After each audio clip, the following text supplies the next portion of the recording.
All right, so I think I am ready to do my first swatch on my Ink Swatch book. So here are a few things that you will need when you start with your swatches. If you are so inclined, you might need a clip just to hold the other part of your journal down. It makes it easier for you to manage without needing to hold that down on your table.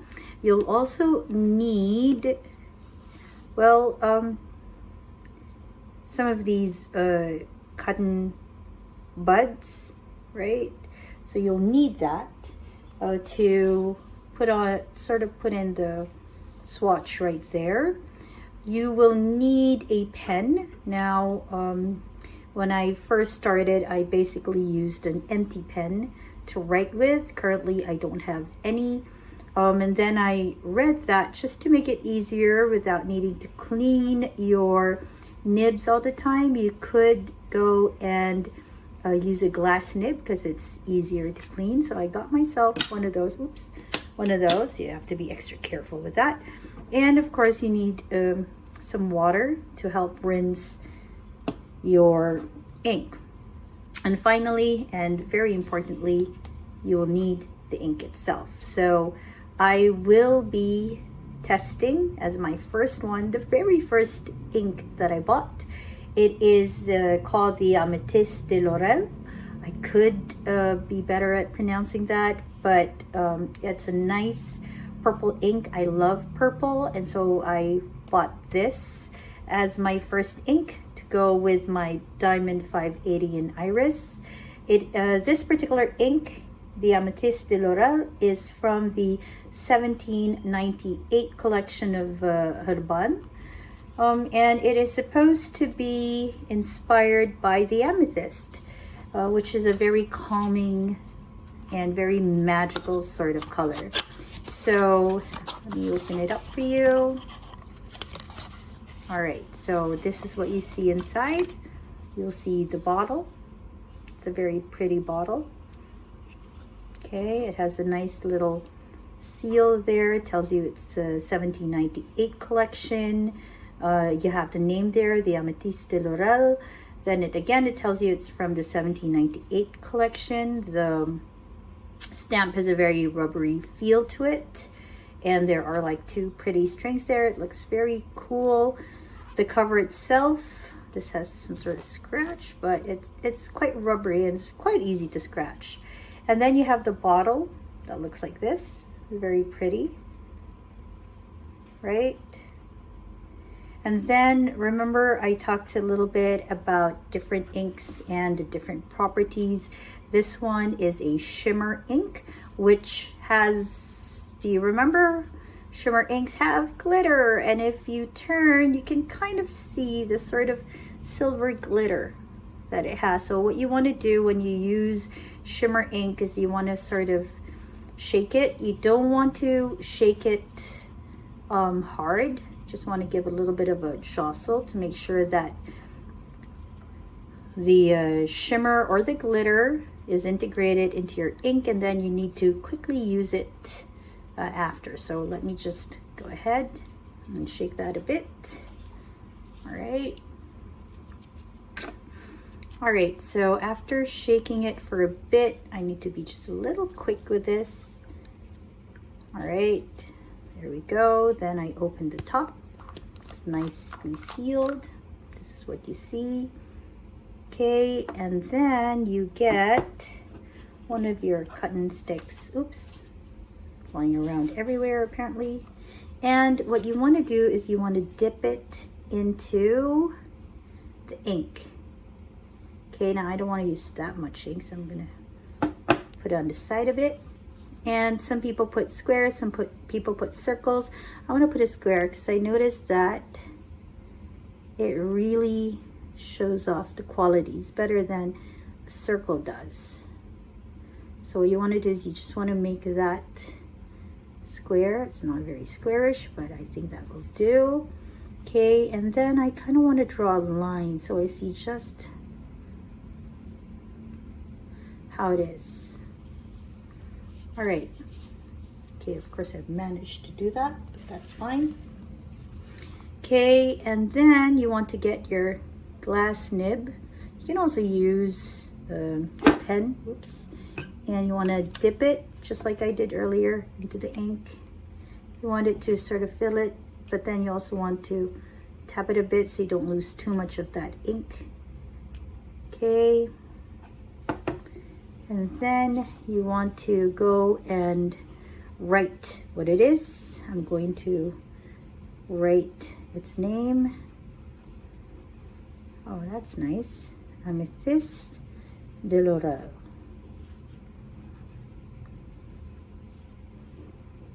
Oops, I should put the L there. Amethyst de Laurel apparently means amethyst from the European, or from Europe. Okay, and I have it. I want to write when I bought this ink. I bought this ink quite recently. I bought this on the 26th of November this year. So let me just, oh, it's still quite wet. Very good. 22. And this is from the Urban collection. Okay, in terms of space, I think I'll need just a little bit more space if I also want to write with the ink. Then you're supposed to sort of let it dry, and as you do that, you can, I'll put my pen down a bit. Make sure to cover your ink and make sure that you cover it a little bit tight so that nothing comes in and it doesn't spill out. You also want to, oops, you also want to rinse your pen a bit. All right. Oh yes, one more thing you should have is a little bit of tissue so you can dry it. I do have some tissue. Okay, you want to clean it to make sure that you rinse it properly. Okay. And of course, as I'm doing that, I'm also giving the ink time to dry on paper. All right, now it's just so happened that, okay, let me just dry that just a bit more. All right, it just so happened that it is one of my favorite inks. It's on my TWSBI Diamond 580. I don't know if you can see that, but you can see the ink starts sloshing around, and if I let it settle for a long period of time, you'll see the shimmer or the glitter on one side. So I'm gonna go ahead and write with it, so you also have some sort of an idea how it looks. Now my TWSBI 580 Iris has a medium nib. Okay, it's medium right there. You know, because it's the letter right at the bottom that tells you what type of nib you have. Okay, and this part of the pen is called the nib. Okay, it's basically what you use to write. So let me go ahead and write that it is in my TWSBI Diamond 580. There you go. Okay, so it's not that far. It's a bit darker on the glass pen. It's a bit lighter on my TWSBI Diamond 580. All right, that kind of tells you how different these things really look when you use a fountain pen to go with it. But this, like I mentioned earlier, will give you a visual on how that ink will generally look. Now, I don't know if you can see it, but the glitter is starting to show right there. See, that's the shimmer, that silver glitter that you see. I don't really see it much in the glass print, and much less in the writing. But I don't know how to look when it dries up, because my experience with it is it doesn't really show the first few seconds, and then when I look through my notes after I've used my TWSBI, I see that glitter. Now when it's a bit lighter, you can also sort of see a little bit of the shimmer. Okay, so This is my first ink, and I wanted it to be the first to be seen. You see I wrote my date, so I sort of want to make it a journalistic sort of experience as well. And then what I'm going to do is I'm going to try the other pages with my other inks. I'll do it chronologically. Don't worry, it won't be here. Well, I won't have you stay here for all of those inks that I will try. And then I will come back perhaps to let you know which experience is best. The one with the 5, the one with the 4, or the one with the spaces for 3. And then I will decide how do I move forward with this, right? Okay, so I am done testing the 3 different spaces that I gave myself for my Ink Swatches book. So you have again this, and then I tried it with this that you watched with me, and then I tried it with other inks. I'll be putting up this review soon, but perhaps I'll do it after I've completed the Inkvent calendar. As you noticed, there's a little misspelling there, and I forgot to write that it's scented.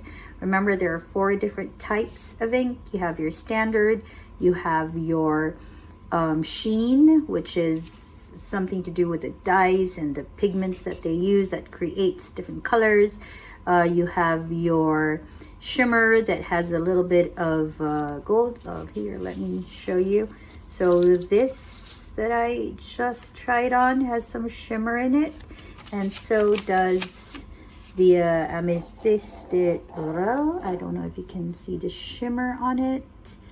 Okay, and of course there is the dual shading. Okay, so standard, sheen, shimmer, dual shading, or chameleon. I don't have any on my swatch book yet. And then I told you there is a scented, and today I started late because my calendar just came in, but today I posted the Diamond Inkvent calendar spruce, and this is a sample of a scented ink, which I forgot to write when I was testing it, so I went ahead and I wrote it anyway with another ink. And this one smells a bit like a forest. Let me try and smell again. You can smell it only if you put your nose really close to it. Can't really smell it when it's far. And after looking at these 3 and thinking about the space that I will be needing to write the details, I think moving forward on the Traveler's Notebook passport size, moving forward I'll be going with 4 swatches per page. That will give me just enough space to write all of this. I don't have to use so much ink because I think I used quite a bit of ink here. Okay, so I won't need to use so much ink. I still have space for this line that sort of shows me the gradation, if there's any, and how it looks when it's pulled up. And I think this is just a bit too big of a space for me.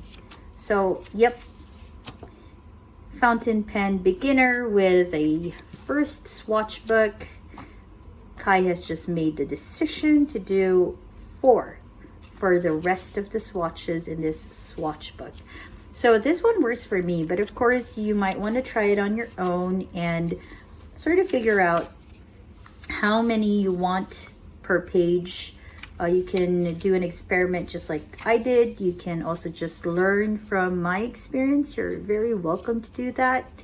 And then, like what I mentioned earlier, you see now a bit of what some of the people on YouTube are saying. It gives you a visual inventory of the inks that you have. So right now I know that I have 2, 3 greens in different shades. I know that I have just a yellow, a red, a black, and a purple. I'll be filling it in with my other inks, and I also know when I bought these, so there's a bit of a journal to it. It also sort of shows you my journey through this fountain pen adventure that I'm in right now. So it does two objectives. It hits two birds with a stone, if you will. And I think that was a very, very good experience. I quite enjoyed putting together this swatch book. So again, if you're going to make one, choose a notebook that has a good quality paper on it. This traveler's notebook is using a Midori paper, if I'm not mistaken. Make sure that you have your cotton swabs to help with the swatches. Make sure you have either a pen with the ink in it or a glass nib pen. Again, this is called a glass nib pen when the nib is not an actual steel nib nor a gold nib. It's glass. It's easy to wash with some water. If you see now, what was clear at the beginning is a bit dark right now with a little bit of purple in it. That was a very strong one. And of course, make sure that you have your ink. Oh yes, and of course, make sure you have some blotting paper. Again, what is blotting paper? It's basically paper that's quite absorbent that you can put in between your pages so that the inks don't ruin the other page. They don't smear onto the other page if they're a bit on the wetter side. All right, so I hope this swatch book walkthrough helps other beginners as they make their swatch books. Just to let you know, when I started this adventure, I didn't know it was going to be an adventure. I thought I'd just have one pen because I super like this pen for some reason. Maybe because it's nice and purple, one of my favorite colors. And I thought I'd just have one ink. And I chose a nice purple one, a bit on the expensive end of it. This Amethyst de Laurel from Urban, but I think it's quite worth it because I really love writing with this. So go with something that you really like using. Okay, and I think that's about it for the day. When you make your swatch books, please do let me know. And if you want to continue watching how I travel through this, you are very much welcome to subscribe and continue joining me as we go on this ride. Okay, this is Kai from Kikai Craft. Thank you very much for watching.